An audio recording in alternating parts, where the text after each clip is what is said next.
जिसको दामोदर मास भी कहा जाता है, जिसमें भगवान देवाधिदेव महादेव, भगवान शिव जो संपूर्ण जगत का कल्याण करने वाले हैं, संपूर्ण जगत का भंडार भरने वाले हैं, ऐसे पवित्र पावन दामोदर मास में कार्तिक के महीने में भगवान शिव की पवित्र धरा से, कुबेरेश्वर बाबा की इस पवित्र भूमि से लाभ लेने का सौभाग्य मिला। कार्तिक के महीने में जो दीपावली के 5 दिवसीय पूजन होती है, धनतेरस,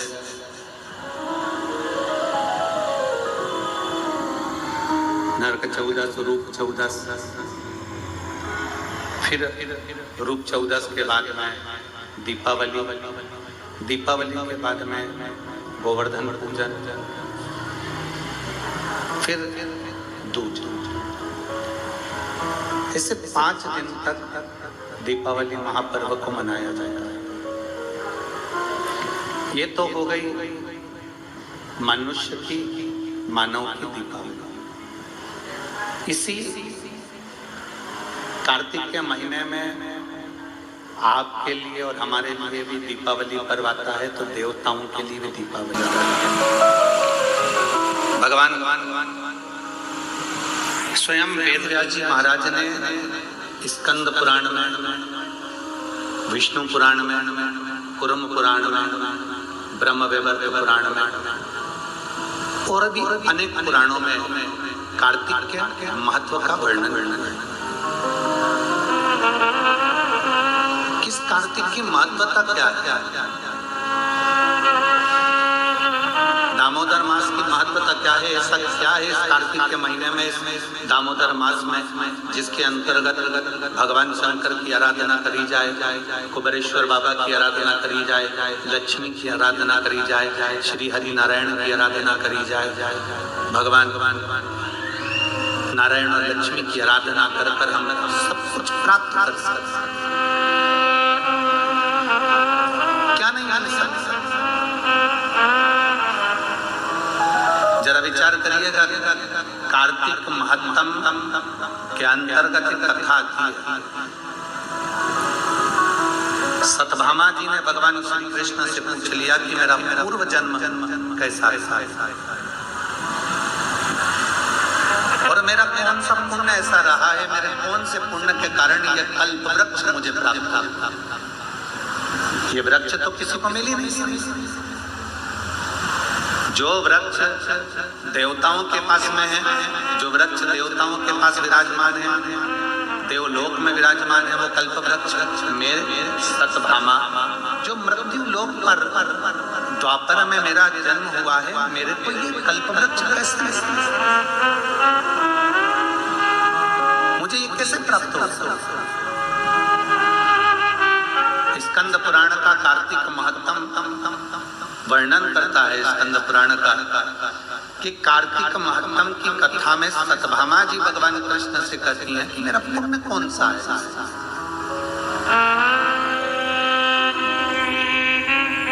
जैसे आज आपको अपने अंदर एक विचार लाना चाहिए कि आपका कौन सा पुण्य है।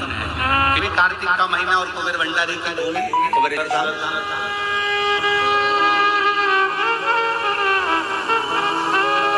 अपना पुण्य क्या है? अभी हमारे समीर जी कह रहे थे कि पूजन किससे करा। हमने कहा सल्ला जी आई है महाराष्ट्र से, उनसे करा दो, और मुंबई वाली हमारी सुधा किरण जी आई है, उनसे करा दो, दिल्ली वाली, दोनों से कोई पुण्य हमारे दामोदर मास, कार्तिक मास और कुबेर बाबा की भूमि कुबेरेश्वर, और आप और हमारे सबके पुण्य है जो ये कथा।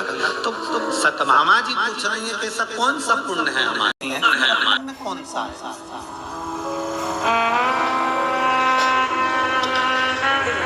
जैसे आज आपको अपने अंदर एक विचार लाना चाहिए कि आपका कौन सा पुण्य है।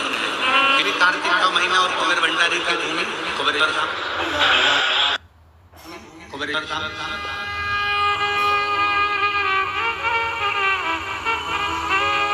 अपना पुण्य क्या है? अभी हमारे समीर जी कह रहे थे कि पूजन किससे करा, हमने कहा सल्ला जी आई है महाराष्ट्र से, उनसे करा दो, और मुंबई वाली हमारी सुधा किरण जी आई है, उनसे करा दो, दिल्ली वाली, दोनों से करा दो। कोई पुण्य हमारे दामोदर मास, कार्तिक मास और कुबेर बाबा की भूमि कुबेरेश्वर धाम, और आप और हमारे सबके पुण्य है जो ये कथा। तो सतभामा जी पूछ रही है कि ऐसा कौन सा पुण्य है हमारे,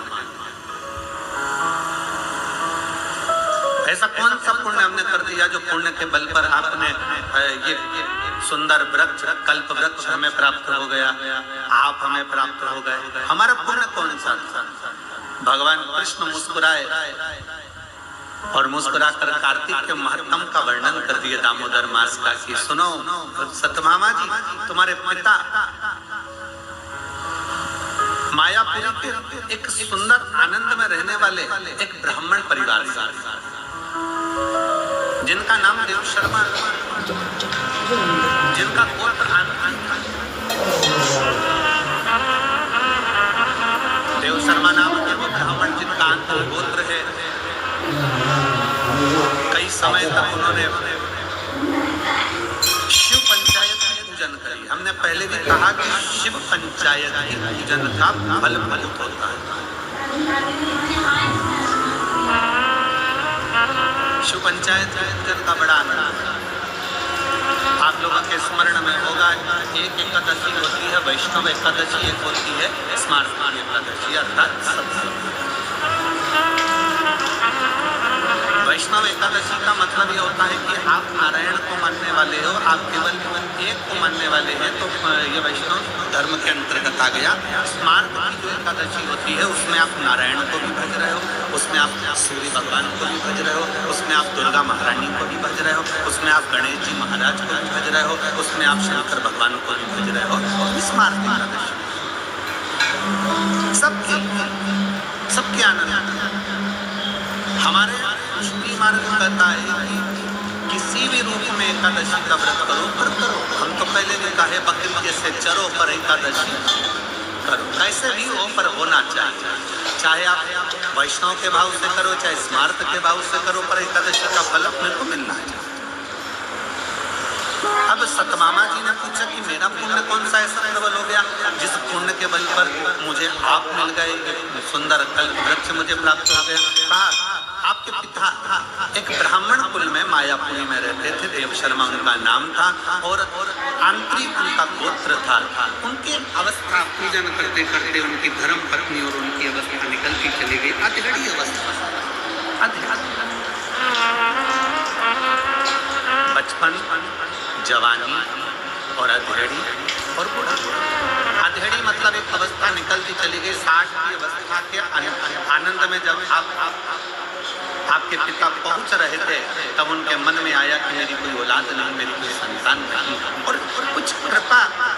ये पंचदेव शिव पंचायत में 5 देव विराजमान होते हैं। पहले सूर्य है, दूसरे नंबर पर मेरे देवदेव महादेव हैं, तीसरे नंबर पर माँ दुर्गा है, चौथे नंबर पर बड़े आनंद से श्री गणेश जी महाराज हैं, 5वें नंबर पर भगवान श्री हरि, भगवान श्री नारायण। 5 देव विराजमान हैं, पंचदेव विराजमान हैं, जिनकी आराधना स्वयं देव शर्मा कर रहे हैं। सतभामा जी, आपके पिता के मन में भाव आया कि मेरे घर में औलाद नहीं, कोई औलाद आ जाए। भगवान से प्रार्थना करते, प्रतिदिन शंकर को 1 लोटा जल समर्पित करते, और जिस पंचायत में स्वयं शिव बैठे हैं, तो शास्त्र कहता है उस पंचायत का निर्णय कोई नहीं करता, उस पंचायत का निर्णय देवदेव महादेव ही करते, शिव ही करते। बोल बम का नारा है, सारी समस्या का हल अब उसका निर्णय स्वयं भगवान शंकर करते हैं। इसलिए आप लोगों से कहते हैं कि आपकी पूजन की जगह में शंकर का शिवलिंग होना जरूरी है।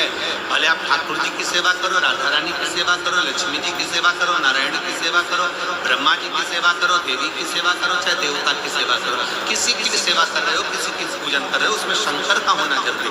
जिस जगह शिव नहीं होता, जैसे दक्ष प्रजापति के यज्ञ में शंकर नहीं थे, तो वहां पर विघ्न नहीं आएगा। जहां शिव नहीं है वहां विघ्न नहीं। शिव है तो विघ्न होता है, क्योंकि जिसका पुत्र ही विघ्नार्ता है, जिनके बेटे ही स्वयं गणेश जी विघ्नार्ता है, शंकर भगवान महाप्रभु तो सारे रोगों को हरने वाले, सारे कष्टों को हरने वाले, सारी बीमारियों को हरने वाले, सारे तकलीफों को हरने वाले केवल वहाँ शंकर विराजमान है। तो पंचायत में कोई निर्णय कोई नहीं करेगा, पंचायत का निर्णय स्वयं शिव कर रहे हैं। शंकर भगवान पर एक लोटा जल चढ़कर, सूर्य को अर्घ देकर, माँ भवानी के चरणों में जल देकर, स्वयं नारायण का स्मरण कर कर, स्वयं गणेश जी का पूजन कर कर देव शर्मा ने विनती करी और देव शर्मा ने विनय करा, तो भगवान शंकर ने उसी समय पर उनके एक पुत्री के जन्म का वर प्रदान किया। अब बेटी का जन्म हुआ जिसका नाम था गुणवती, क्योंकि गुणवान जैसे पिता भगवान का भजन करते थे वो भी भजन करती थी, जैसे पिता स्मरण करते थे वो भी स्मरण करती थी, जैसे पिता मंत्र जाप करते थे वो भी मंत्र जाप करती थी, जैसे पिता नाम जाप करते थे वो भी नाम जाप करती थी। गुणवती भगवान की भक्ति में इतना लीन हो गई, इतना लीन हो गई। धीरे धीरे समय निकला, पिता के मन में भाव उत्पन्न हो गया। पिताजी ने विचार करा कि मेरे घर में बेटी का जन्म हो गया, इसकी शादी किससे करें, इसका विवाह किससे करें। अच्छा बेटी होती है ना तो बड़ा टेंशन उत्पन्न हो जाता है सभी लोगों को। पर शिव महापुराण की कथा कहती है, शंकर भगवान की अशोक सुंदरी का चरित्र कहता है कि बेटी अगर घर में जन्म ले ले तो चिंता मुक्त होना चाहिए कि अब मेरे घर में बेटी ने जन्म ले लिया, वो अपना भाग्य लेकर आई है तो हमारा भी भाग्य चमका देगा। बेटी हमारे घर में आई है तो वो भाग्य लेकर आई है तो भाग्य चमकाएगी। लक्ष्मी सबको अच्छी लगती है। आप में से कोई ऐसा है जिसको लक्ष्मी अच्छी नहीं लगती? अरे बोलो तो समझ। किसी को धन अच्छा नहीं लगता हो, लक्ष्मी अच्छी नहीं लगती हो, ऐसा कोई है संसार? जितने आस्था चैनल पर कथा सुन रहे हैं, जितने फेसबुक पर कथा सुन रहे हैं और जितने कुबेरेश्वर बाबा की पवित्र शिव चर्चा को श्रवण कर रहे हैं, ऐसा कोई हो जिसको लक्ष्मी प्रिय ना? सबको लक्ष्मी प्रिय। एक छोटे से बच्चे को गोदी में लो ना और उसका पहली बार कोई मिलता है तो उसका 10 का नोट पकड़ा देता है ना, तो उससे 10 का नोट भी छेड़ा होकर छूटता नहीं। छोटा सा लक्ष्मी किसको प्रिय नहीं? मरने वाला मरकर भी जाता है ना तो भी उसकी छाती पर पैसा बढ़ता जाता है, लक्ष्मी उसको भी प्रिय